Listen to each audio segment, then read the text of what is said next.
All right, so everybody, welcome to meeting number 8 already. I can't believe we've already had 8 or 7 meetings. It seems like a lot. Today we're going to be talking about euthanasia and physician-assisted suicide, mostly like the ethics of it and like why maybe it should be legal or not. So anyone have any initial thoughts you want to share about this? I think it should be legalized. Oh, see, why? Sorry, what'd you say? Why? Why? Yes. Because, well, my great aunt has Alzheimer's, Mm-hmm. and so it's kind of runs in the family. So me and my mom are of the same opinion. Well, obviously, when you have Alzheimer's, you don't really get to choose anything about you because you have Alzheimer's. And me and her agree that if we ever have early onset Alzheimer's, I think it's time to just end it before you become disassociated with reality. Yeah, I think a lot of people would agree with you, especially with like Alzheimer's, like a ridiculously tough thing to see happen to somebody. Anybody else? I think Mm-hmm. um, like it should be very explicitly stated by the person. But like I don't know, it's hard to say whenever a person is like incapacitated or unable to talk whether they are like able to actually consent to it. Because I keep thinking of like the I wasn't there one nurse who like killed so many people or something like doctors have like so much at their disposal, so many Yeah. tools that like it could be easy to just like forge a consent form. Mm-hmm. Yeah, that's definitely one of the big reasons. Also, we'll talk about that. All right, so before we get into all of it, let's just go around and do intros because some of us have not met yet. I know I'm sorry if you hate doing icebreaker activities, but Rosebud Thorn, if you guys don't know, it's just like Rose is just something good that happened to you this week. Bud is something you're looking forward to, and then Thorn is something bad. So I guess I can go first. My name is Lucia. I'm a junior and I'm majoring in neuroscience and I'm calling from Ann Arbor. Rose is my orgo exam went well. Bud is I'm looking forward to having less studying to do, although I still have an exam on Monday also. But I think that one will be fine. And Thorn is.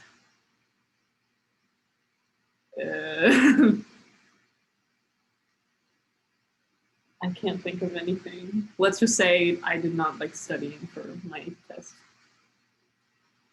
I'm Tia. I'm a second year poli-sci major. I'm calling from Ann Arbor. For Rose, I guess I finally got a thesis advisor for next year if I get into honors. But what is wait, is that something you're looking forward to? Okay, yeah. I'm looking forward to the stress day or whatever wellness break next Stress week.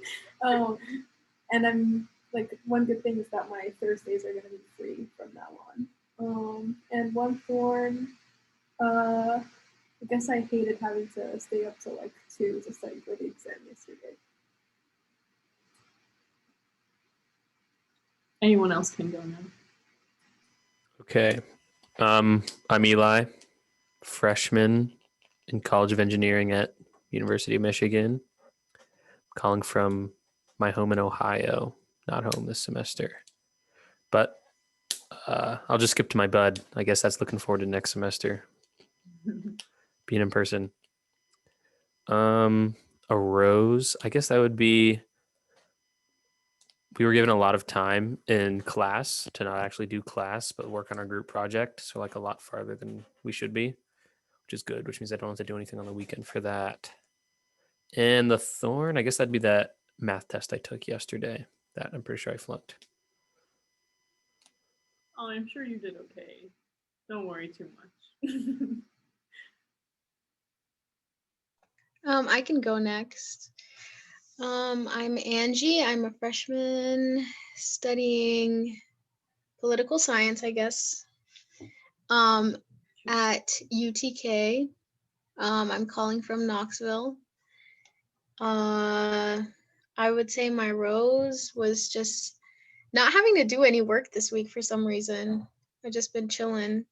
And everyone, like the girls that I'm living with next year, finally finished signing the lease for the apartment. So that's what I'm looking forward to, I guess, is just the move in. And the thorn, everything's pretty good right now. So no thorn today or at all this week. Yay, good to hear. Okay, I'll go next. So, hi, I'm Samantha. Studying international business at the University of San Francisco, but I'm calling from Collierville, Tennessee. A rose would be I'm on spring break now, so the work is really cut down for me this week. That's why I'm finally able to be here today, thank goodness.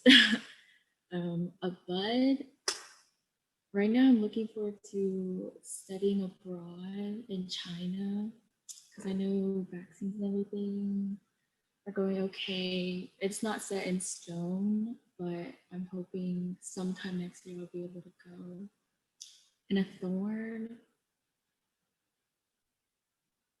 Oh, so when I flew home last year, like when the pandemic first started, I booked a round trip ticket thinking I would fly back to SF in the fall. Of course, that didn't happen.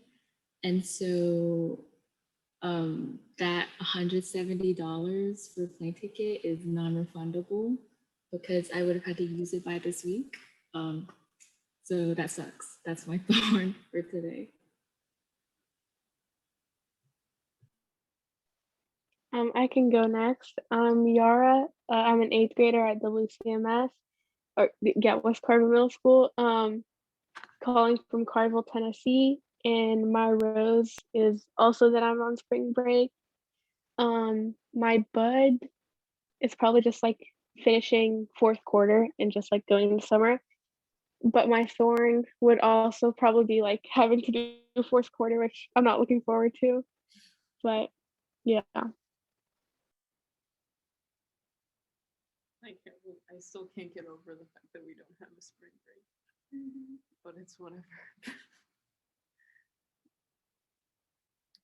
All right, so there are like 4 types of ways to die that we're going to talk about.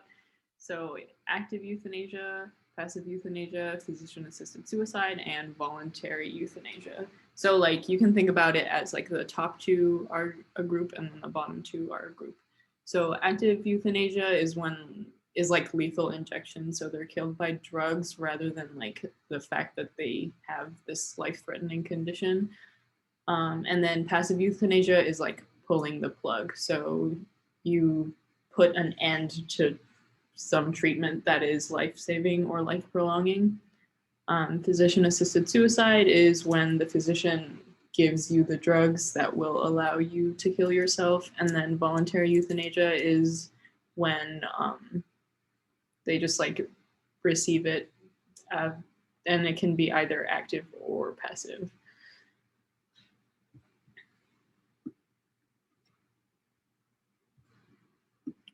All right, so now we're going to talk about like whether or not active or passive euthanasia are like actually different. So is killing the same as letting die?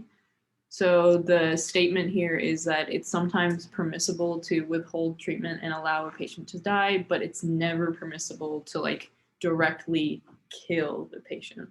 So what are you guys' thoughts on this? Are they different or no? This feels really similar to that bystander example from a few meetings ago. You know, it's like the kids drowning in the pool. Mm-hmm. Yeah, like a lot of it is like It also reminds me of like moral symmetry, which we talked about at the abortion meeting. Hmm. Like sometimes it's hard for us to tell whether like action or inaction makes a difference. I personally am of the opinion that they're the same. So watching someone die when you could help them is the same as killing them. Especially in this scenario when it's pretty controlled, like the doctor just has to step in Mm-hmm. and save them. It's not like they have to go through a jungle gym first to get to the patient. So it's like easy either way. So it seems like. Mm-hmm. Does anybody disagree or agree? I don't necessarily disagree, but I like when I think about killing, I just feel like there's more responsibility in dealing with that because like letting someone die, I think, because normally like if the doctor gives the patient what they need to die eventually, I feel like it's still the patient's, or it's supposed to be still the patient's choice. And so in that case, the responsibility is on the patient because then they're doing it to themselves rather than killing is like, I think killing would be more with the lethal injection. Because then with euthanasia, I feel like the responsibility is not supposed to be on the doctor, but then if it was with killing, then the responsibility would be on the doctor who's doing it.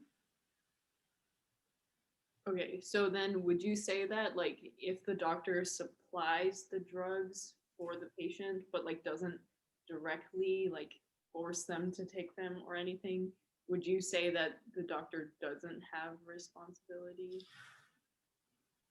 I mean, I think it just depends because even before like euthanasia can happen, like the patient should be, like fully informed and mentally stable for that to happen. Because then it is the doctor giving them the drug, but then the patient is taking it for themselves. Because like the doctor's not forcing them to take it. And also like we're assuming that the patients are all like informed when they make these decisions. So like it's not like the doctor, or in theory, no doctor is gonna just like give out lethal injections just because. But that is an interesting thought.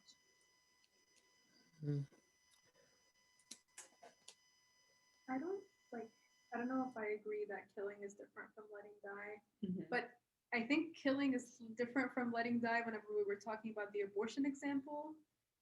But in this case, Wait, can you explain that about what you mean about the abortion example? the abortion example is like, I don't think you're really killing the fetus so much as you're like depriving it of something it needs to live. Therefore, I don't think it's morally wrong.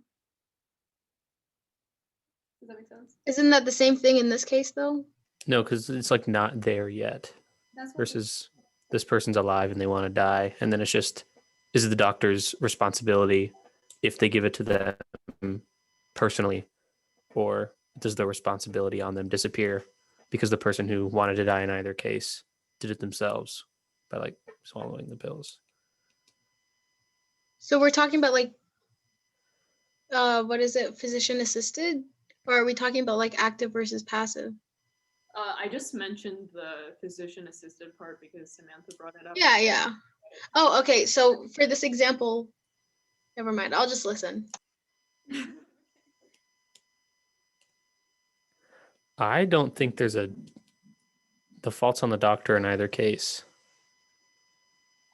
I think I would agree with Eli on this. But I would disagree. Okay, yeah, Angie, go ahead. I'm more I agree more with Samantha Okay. because it definitely just letting them die takes away the responsibility on you. You're actively killing them. you watching them die isn't like necessarily like morally wrong, or like you're not like yeah, it is, but like wait, go ahead. Yeah, I just want to point out though that like this example of letting die is like they're on life support and you're like actively pulling the plug for life support. But that's killing. Yeah, that's different. That is what passive euthanasia is. So you can Okay, so you would not count pulling the plug as killing. would you count it? That's what I I'm think asking. it's killing. Mhm. Yeah, isn't that killing? Like, Yeah. because I think that like I thought we were talking about like if I put drugs on the table and you take them exactly versus me that's what I hooking you thought. up to the IV and then making you Yeah. go to sleep. I thought that's what we were talking I'm about. with Eli on this. Like I thought that it was just like you're just allowing the other person to like exist. Okay, we can talk about the physician assisted suicide stuff if you guys want. I had just brought that up, or like Okay, I just forget the definitions then. Sorry. but like my point in this case is just that like killing and letting die, at least for a doctor who like whose job is to keep people alive. I feel like it has the same moral weight either way, assuming that the intentionality is the same in both cases. But I also want to ask Tia more about like how that differs from your perspective with abortion, because I would say that abortion is killing, but like I think where I think abortion is allowed or like should be allowed is because like killing doesn't necessarily mean that it's morally wrong. Yeah. I kind of was thinking about like the violinist example, like pulling, separating someone from you, letting them not take your life essence. I don't think it holds the same moral weight as directly killing them. Does that make sense? As being the one Yeah. like destroy their lungs or something. But I guess from like the physician's point of view, Yeah. like you are killing the patient. And if you were committing killing, then it's like by proxy you are killing. Yeah.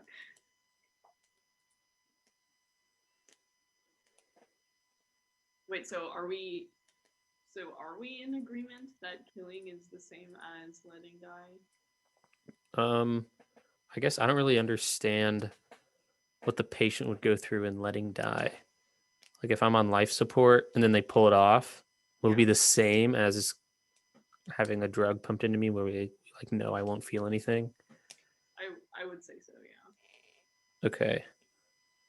Well, if that's true, then I would say it's the same as killing, but in either case, the doctor doesn't have guilt to bear. Mm-hmm. So, like, just to give you guys a couple of like thought experiments, I guess, to illustrate what I mean by this. In like James, Rachel, Smith, and Jones example, like Smith will get $1 million if his 6-year-old cousin dies, so he drowns his cousin in the bath and then makes it look like an accident. Whereas Jones is planning to do the same thing for his cousin because he also wants the $1 million. The kid like enters the bathroom and just like drowns in the bathtub. And like Jones purposely doesn't save the child because he's like, oh well, I'm just gonna get my $1 million now. So like, do you think that either of them, like, this example is just like supposed to illustrate how killing and letting die are the same? Yep. So does anybody like see any holes in this, or can you come up with like any examples where you think maybe letting die is like not exactly the same? I guess the whole point though is letting die implies you know that they are dying. Right? Like if Jones wanted the $1 million too, but he goes to the store and then comes back and his cousin's dead. That's obviously different because he had no idea. I don't have a better or a disagreement that killing is the same as letting die. But I don't like how this analogy is like worded in a way. Like it makes it sound like I don't think it's a fair comparison because you have like people benefiting from putting someone in that situation in the first place. The doctor was not involved with getting the patient to where they were. It's like Should we, the should we use the drowning kid example then? Like Yeah. you find a kid drowning. That's kind of what I'm thinking of. I feel like that makes a better point. In either case, I feel like you're equally as awful if you did not do anything to save the kid.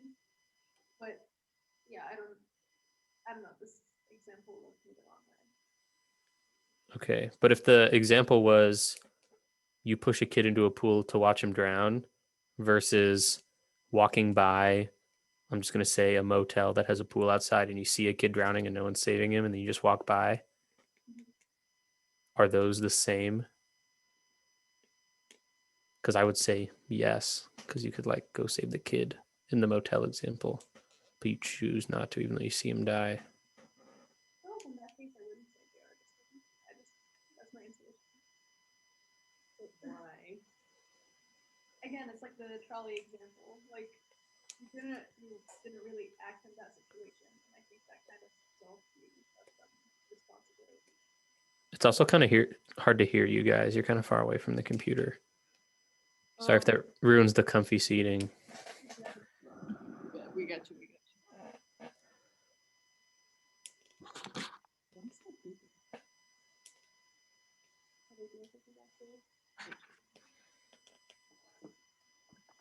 Anyway, though, I feel like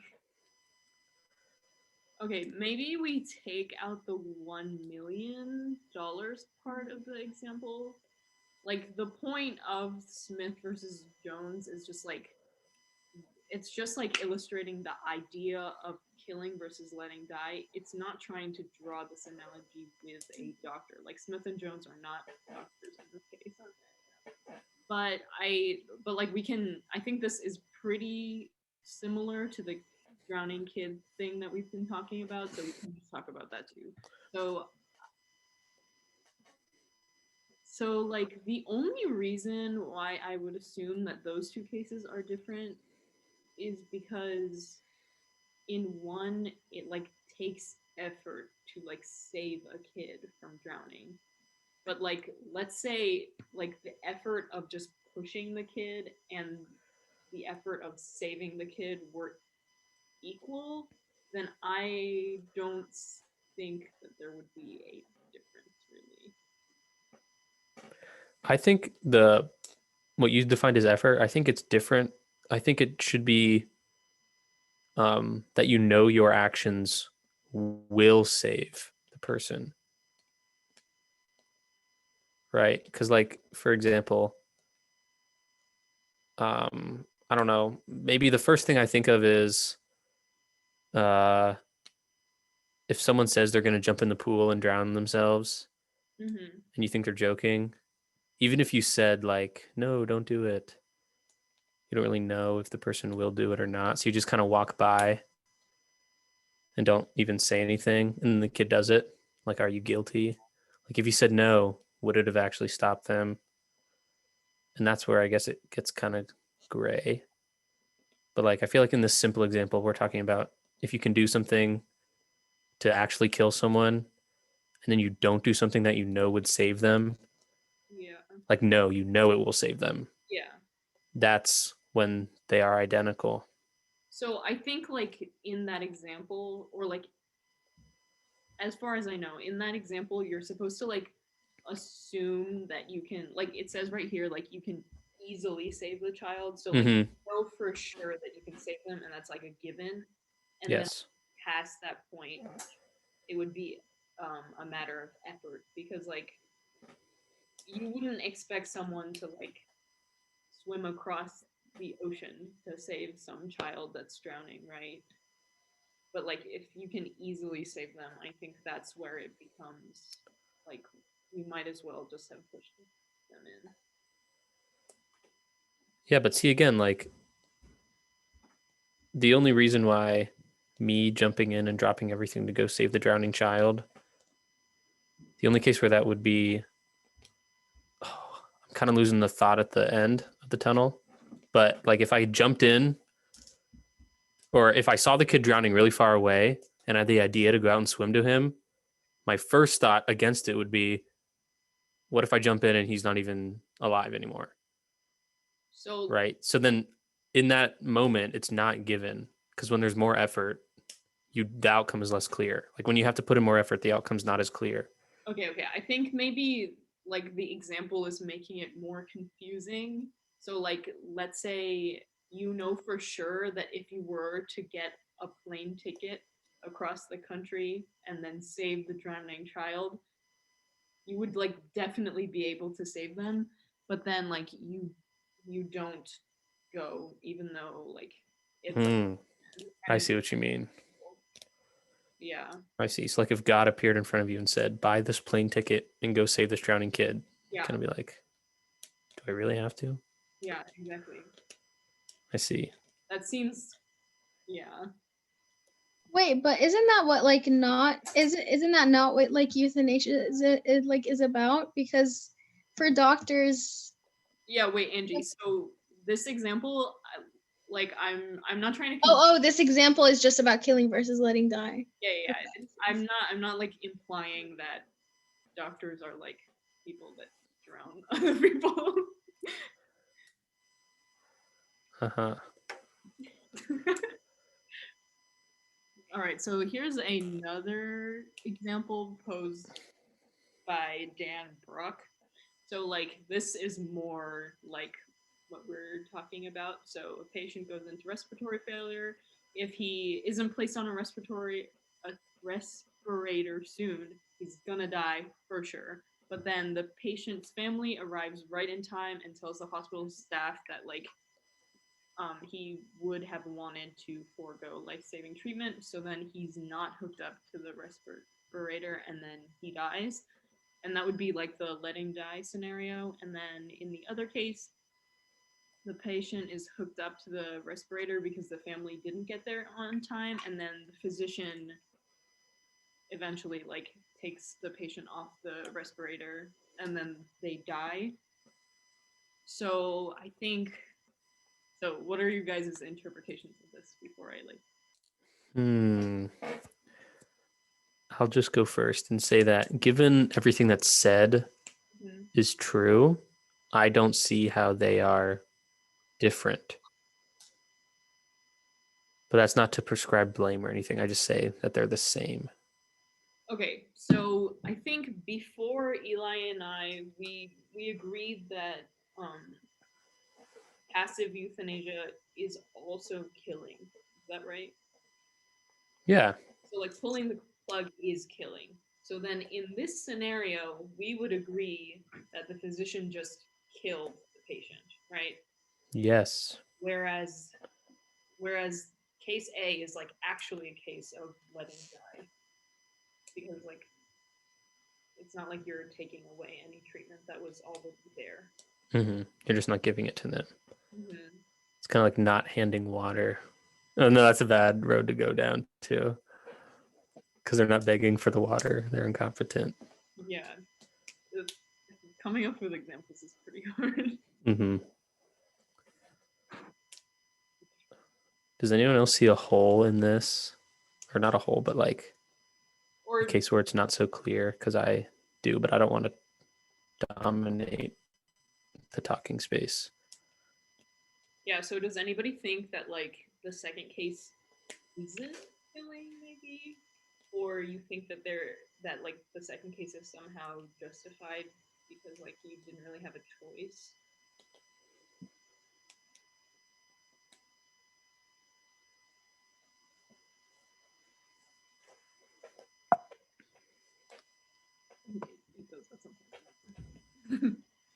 But before we go, I want to say that I guess a point of debate would be, let's say the person going, well, first of all, is respiratory failure like a for sure killer? Yeah. Like he's gonna stop breathing soon. Oh, so he's not going to like pull through and come back? Oh, okay. Because I was thinking that like if the patient was like super rich and the family was just waiting, kind of like in the movie Knives Out, that scenario, but not about murder, like with the gun. But then the family's like, "Oh yeah, he wanted to die. Don't worry about it." And the doctor's like, "Okay, let die," you know. So then who killed the patient in that case then? Their family or the physician? Yeah, that's like I guess a discussion about the Hippocratic oath, you know, like if the doctor's first move is to do or to attach them to the device and then take them off, or is the doctor supposed to listen to the wishes of what they think the patient wants, or do they have to save the doctor forever or save the patient forever? I think like the default is usually like save the patient whatever. Forever, yeah. I think like in cases where it's like a do not resuscitate, or like the family is saying like, oh, they really would not have wanted this, then like you have to go with what their like wishes for how they want. Mhm. Yeah. I'm also I'm just gonna say I'm also of the opinion that like kind of just like the death penalty, really it should, this type of treatment should only be reserved for the extremely clear cases, you know, like where you know nothing might make it not, or make it like an edge case, kind of like with the family, Interesting.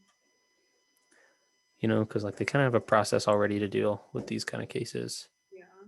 like since the doctor's default is let live. So like does anybody, I think like um I think Brock's intention with this case is to say like case A and B seem like the same type of scenario, but one involves killing. So it like kind of implies that maybe killing versus letting die is not the best way of differentiating between what should be allowed and what shouldn't be. So like some cases of passive euthanasia, um or I think I would say that all cases are should be considered killing, but like some cases are like really killing, like in case B on that last slide. So the fact that it involves killing is not something that can lead to the conclusion that it's not permissible or like morally okay, if that makes sense. So does anybody disagree with either of these people?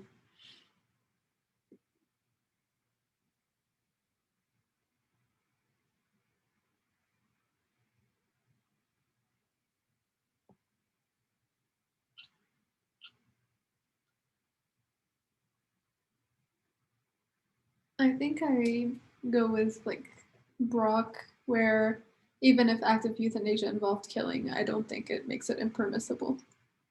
So do you think that passive euthanasia is killing though? No, still? Or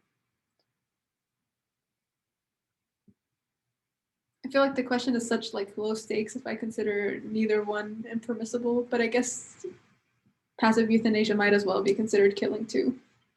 I think like another, like maybe this is not a good analogy, but like if you think about it, if you shoot a gun at somebody, like you know that they're gonna die, right? But like, or they could die, I guess, but like you pulling the trigger is not what's killing them anyway, and that is your direct action. So I don't see how that really makes a difference, because like pulling a plug is your direct action, but that doesn't necessarily mean that it's not killing, if that makes sense. Yeah, it's like killing by a different mechanism. Again, Yeah. I really think we should watch that movie Fracture like Mhm. why the whole double jeopardy case worked is because they considered pulling the plug like an actual killing. Mhm. So I don't know. It's kind of like everything goes back to the trolley problem, I guess. Like, What is that? this was our very first meeting ever. Maybe we should have it again sometime because it kind of connects to everything. But it's like you see a train or a trolley headed toward 5 workers who cannot hear it approaching, and there's also like you can divert the trolley so that it only kills 1 person. Do you do that or no? And for the trolley problem, there are a lot of variations where you can, for example, drop a really large guy off a platform and he can stop the trolley with his body, preventing it from hitting all the other people.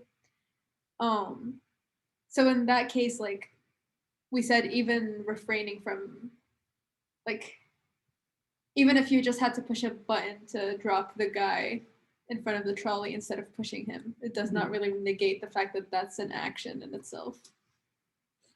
So like it like goes back into the whole inaction versus action thing. Like a lot of people would be scared to like push the button or like pull a lever to actually directly cause somebody's death.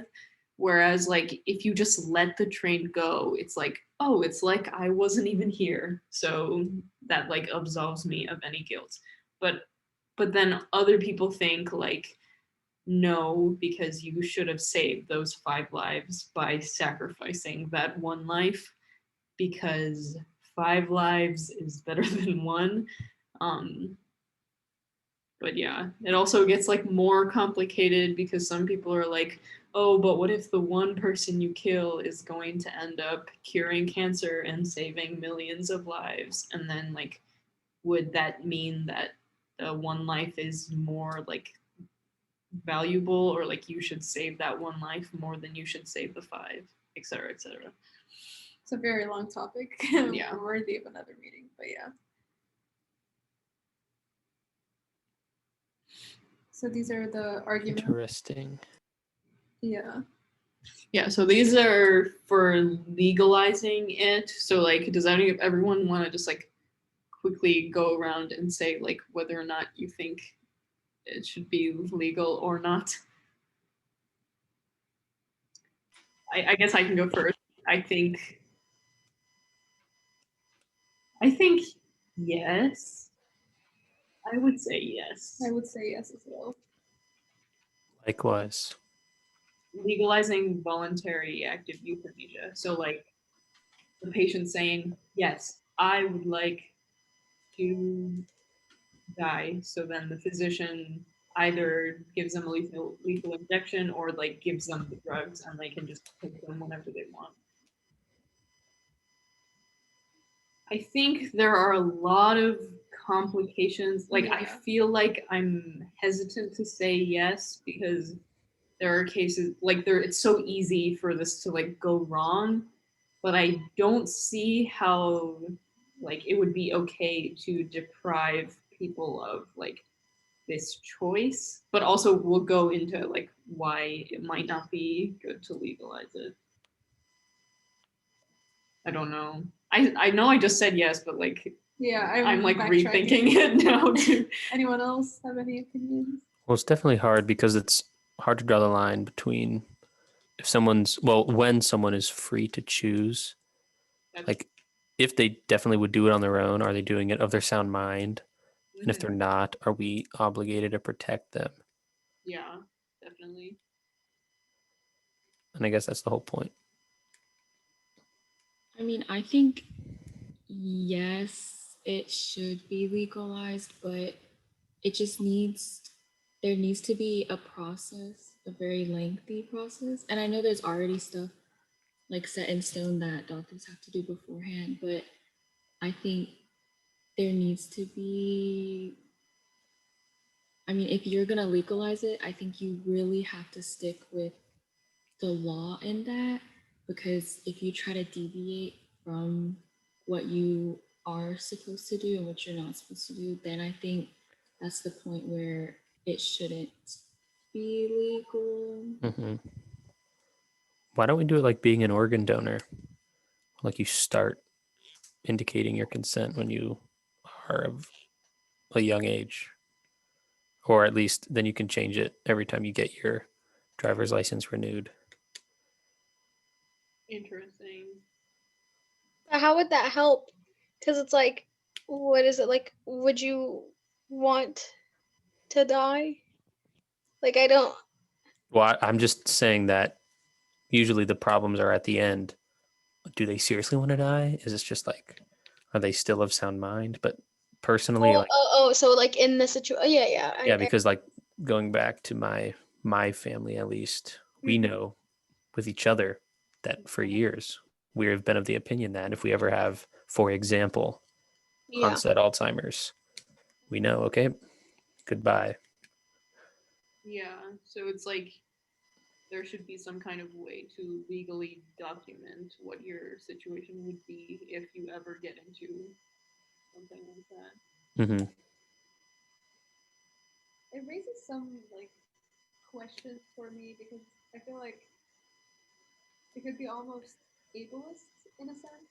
Like you see some incapacitated old person, they say, "I want to die," and you're like, "Well, of course, I'm gonna grant you that, like, your right to die." Yeah. But we see like a healthy, like 20-year-old, 30-year-old saying, "I want to die. I'm suicidal," and we try with all our might to like get them treatments, therapy, help them not want to end their life anymore. At which, like, when is your consent actually given? Yeah, that's a good point. Like, we're gonna talk about the psychiatric stuff like at the very end, but yeah, it's very tricky. Like, I don't know. So Yeah. Well, I feel like going back to what your point is, mhm. I guess the differentiator is, are you able to kill yourself or are you not?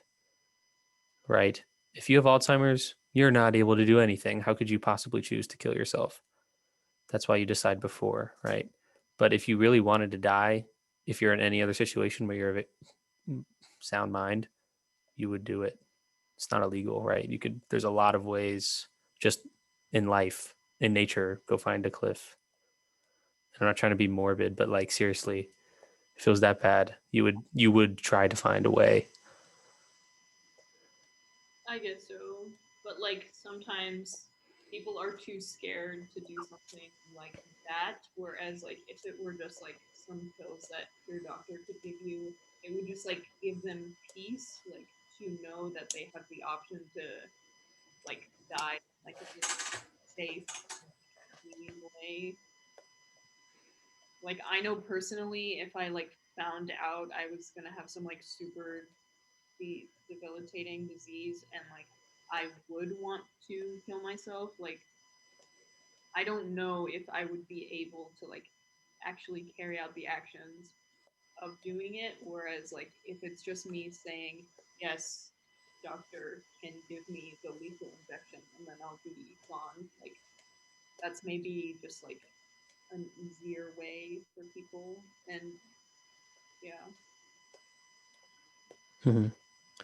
Maybe it's that like if your life is going to end, and like the doctors know that, Mm-hmm. it's better to end it peacefully versus in pain.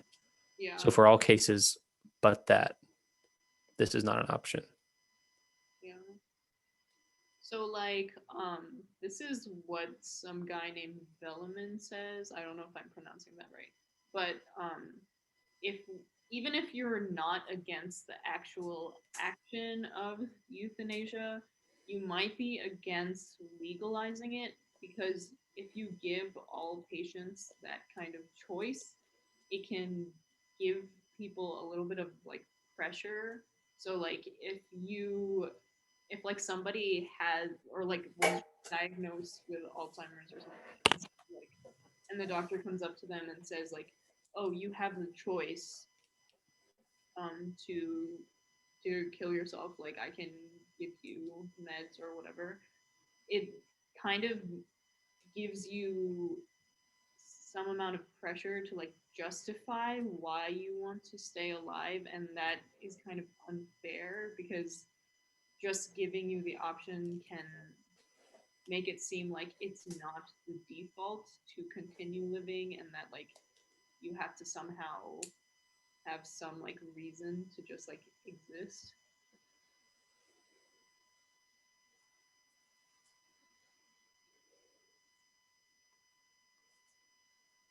What do people think about that?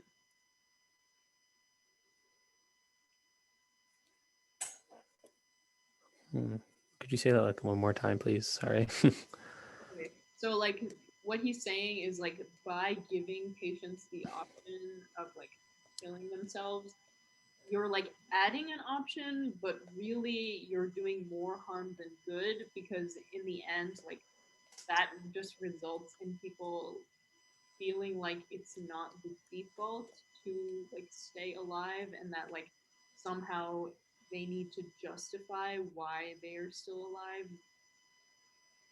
Does that make more sense?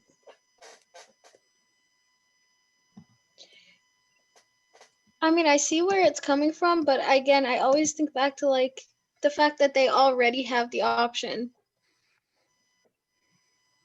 Like Yes. they already have that choice, whether or not it's supplied by the caregiver or the physician, you know?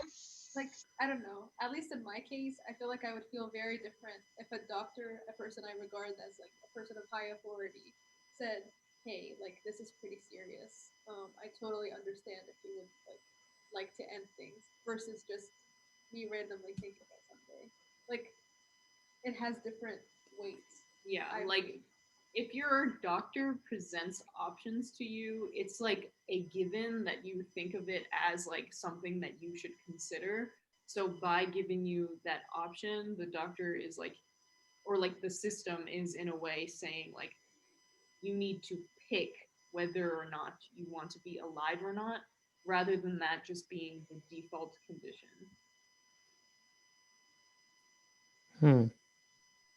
Yeah, I feel like that question kind of normalizes um, dying like as an option if you have a condition, which is scary for a lot of people. Yeah, definitely. And also like what in response to what Angie was saying, like again, I feel like it's not the same to like get a lethal injection from a doctor as it is for like me to like kill myself in like any other way. It's just so much more like,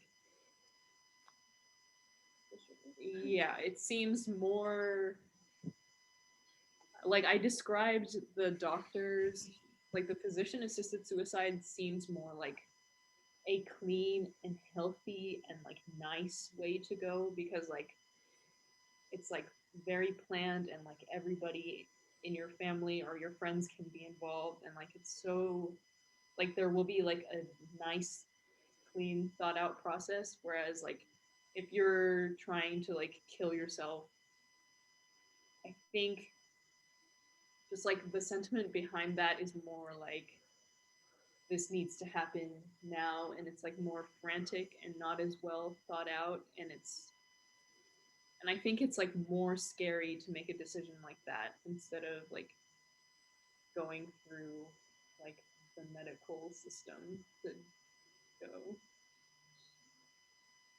I feel like that kind of goes in with whenever you were listing the advantages, like the opportunity to die with dignity, to like decide on your own terms. I want to be surrounded by my loved ones. I don't want to have to like look for a cliff to throw myself off of, being like alone.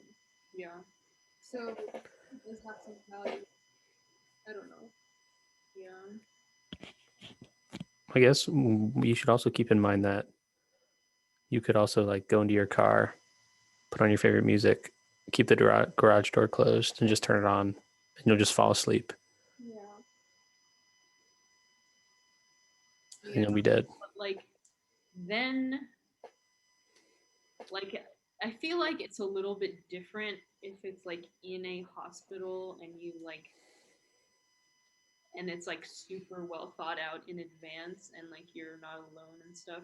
The act of like killing yourself also involves like people finding you and all that, and I feel like that isn't a way to go with dignity, and I think that's something a lot of people might want. Hmm.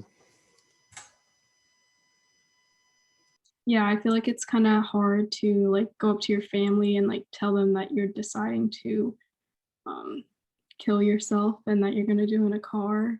Yeah, and like That's it's not right. like anyone's gonna like want to watch you do that to yourself, right? Whereas like if you're in a hospital, like there it's like the correct setting, you know? And, like they can say like goodbye and stuff. Yeah. I think it's an alternative to the grieving process. You just basically like, I don't know. I feel like in that sense, I might support it. But I don't know if Yeah, that I'm means, going back and forth. yeah, I don't know if that means you need like your family's consent too. Or But your like that consent wouldn't be solely. fair, right? Yeah. Because some people will not have family members that understand where they're coming Yeah. from. Yeah, I don't know. It's so complicated. very strange. So like Tia had mentioned earlier, like what about with depression and stuff? Like people might want to kill themselves and like they might not want to kill themselves the way people kill themselves because of all like the reasons we listed before. So like in Belgium, even in like 2002, they permitted euthanasia, and it applies to even people that have like unbearable mental suffering. So what do you guys think about that? I feel like people might think that depression is like not the same as some Well, I'd ask, what are the suicide rates there before and after? I would assume lower, but like, yeah, I don't know. But like in a way, isn't the physician-assisted suicide also suicide? So like, Yeah, but maybe like if I'm imagining myself in Belgium, I'd have to go through and sit myself in front of doctors where they would say and assess that my disease is, quote, incurable, right? yeah, Which means you're sitting in front of people yeah, as well, which also might make you rethink it. And who's to say that they don't put you with someone else, like a psychiatrist, to help you if it is curable? yeah.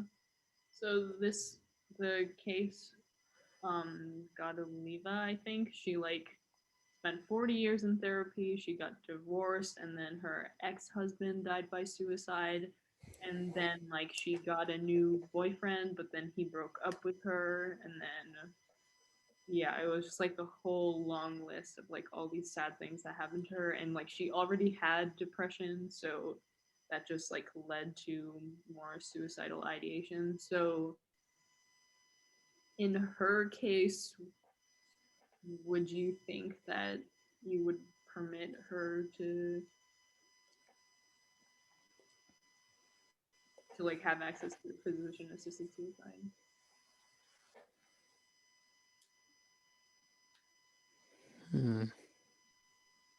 I think if it's clear that it's like uncurable and like she's gone through all the things to try to make herself get better, like therapy um and it's just like maybe like years of therapy and it's just clearly not getting better and she's like suffering really badly. And if she were going to like kill herself anyway, then I would think it's acceptable because like she's suffering so much.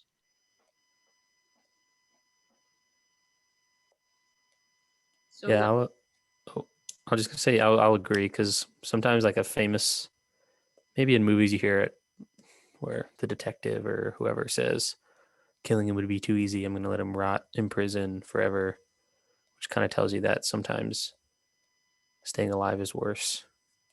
depending on the situation. Yeah.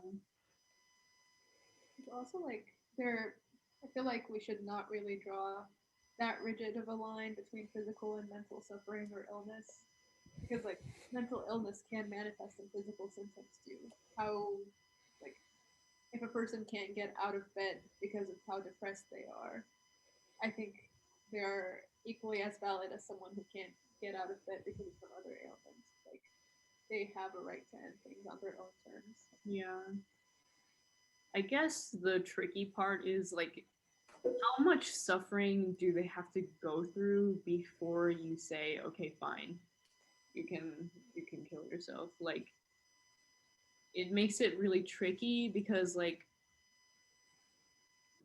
you're dealing with people that like actually do want to kill themselves, and in like most cases we would say like, well, obviously suicide is not the answer, especially with mental health stuff, because we see it as something that like is not necessarily chronic. Like, you're not gonna, or like it is, even if it is chronic, you can get it to like a manageable point, and like you're not going to necessarily die from your illness, so you're not like shortening that kind of suffering. You're more just like shortening your emotional suffering, which is maybe not the same, but like as that point says, like you can still prevent suffering for like decades of time. So like, when would it be a reasonable amount of time to let people have access? Because if you think about it, like what Tia was saying before, like what if some like 20-year-old had been in therapy for like whatever X amount of years, and like they really want to kill themselves? Like, I feel like a lot of people would say like, no, 20 is too young, but like, why is their suffering not as important, or like not taken as seriously? Or you think that they have like more potential left in them than someone that is older? Just feels a little, I don't know. Like, it feels a bit weird, but I definitely agree with it, because I think it's just like regarding the usual human like lifespan, I guess.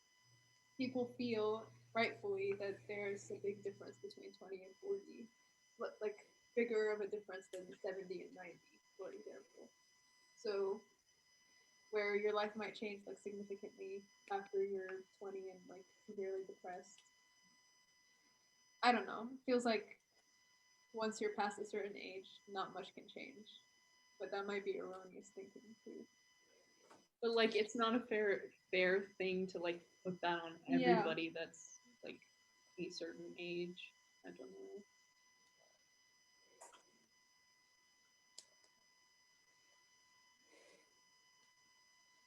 I mean, I think this is where I'm thinking like maybe it shouldn't be legalized, in the sense that laws are just really complicated, and then there's so many unique situations and things that people can be going through.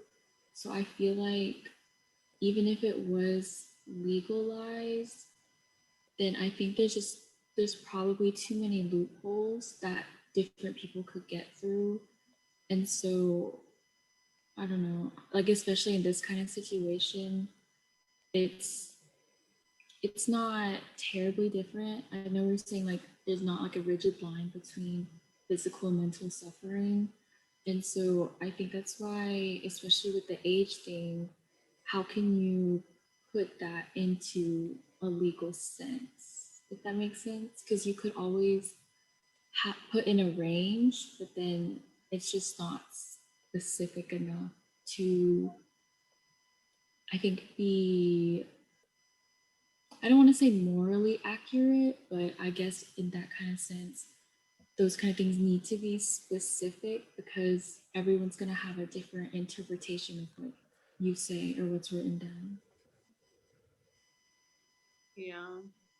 Yeah, I feel like laws would be too inflexible in this situation. But you could just say, make it like up to the individual and their doctor. But I think that But also like, doesn't really permit much. Yeah, because then that puts too much power In the in the doctor's doctor's hands, yeah. hands, I would say. It's just hard, like, it's really hard to think that, like, the government should get the power to, like, mess with people's lives in, like, this sense, because this is just, like, something that I feel is, like, super personal, and it's weird that we have to go through, like, a legal system to, like, figure this out. Yeah, I feel like it should be if this were legalized, it would be like a case by case basis. And you would have to like each of their cases would have to be considered for all the different aspects and then decided if they were able to like get the like let a doctor. Yeah.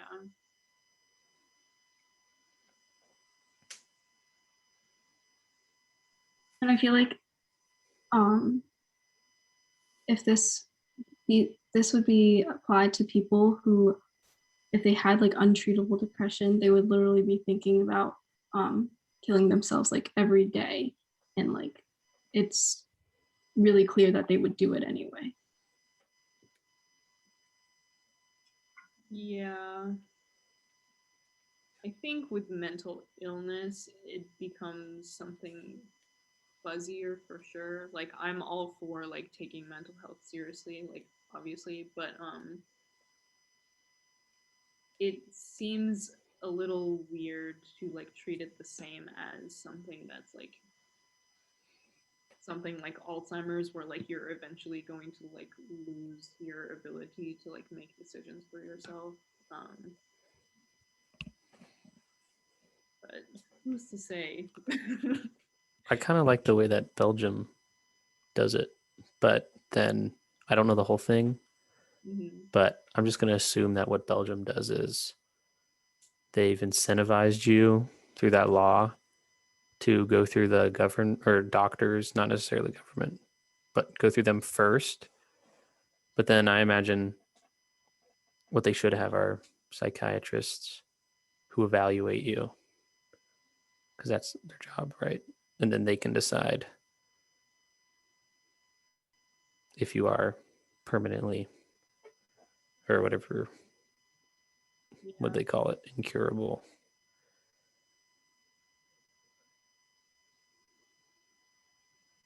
Yeah, I think it's just harder to say for like even a psychiatrist to like determine whether or not like you're incurable or not, because like there are still lots of treatments that someone like Godoliva could have gone through. It's just like she didn't want to. So like, which is totally understandable, but like also if she's like, does every person have to go through every treatment first before they're allowed, or like it's just weird to think that you could label a case as like actually uncurable, because I don't think that is really fair for someone that's struggling with mental health.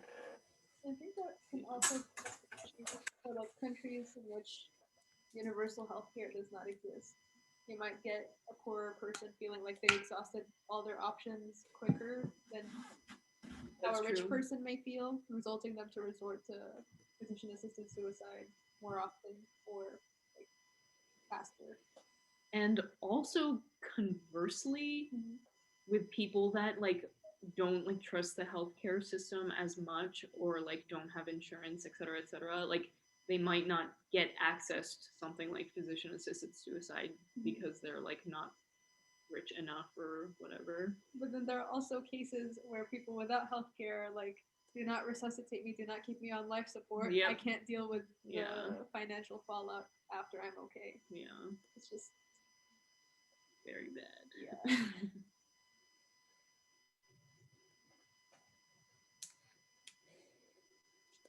Any more thoughts?